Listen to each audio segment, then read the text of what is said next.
Bonjour et bienvenue à l'Espace Mendes France. Dans les vidéos précédentes, nous avons découvert les premiers éléments de notre nouvelle exposition sur l'amphithéâtre de Poitiers. Terminons aujourd'hui notre visite.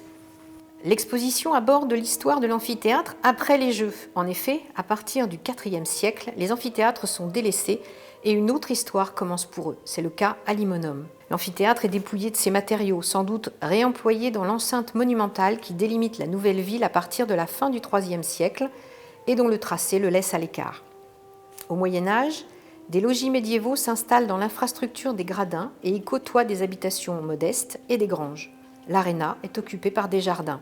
Si les études menées ont permis d'en savoir plus sur le monument en lui-même, sur son histoire, sa construction, elles ont permis également de proposer des reconstitutions. Ces reconstitutions ont été réalisées assez tôt par les archéologues et les historiens. Une projection permet de montrer ce qu'il est possible de proposer aujourd'hui avec les outils actuels en se basant sur les études réalisées. Nous voici presque arrivés au terme de ce rapide survol de l'exposition. Pourquoi presque ? Eh bien parce que la dernière partie est consacrée au Colisée de Rome. En effet, difficile de parler d'amphithéâtre sans évoquer le plus connu, le plus grand, le plus beau de tous les temps. Probablement construit après celui de Poitiers, il est inauguré en l'an 80 de notre ère et pouvait accueillir 60 000 spectateurs.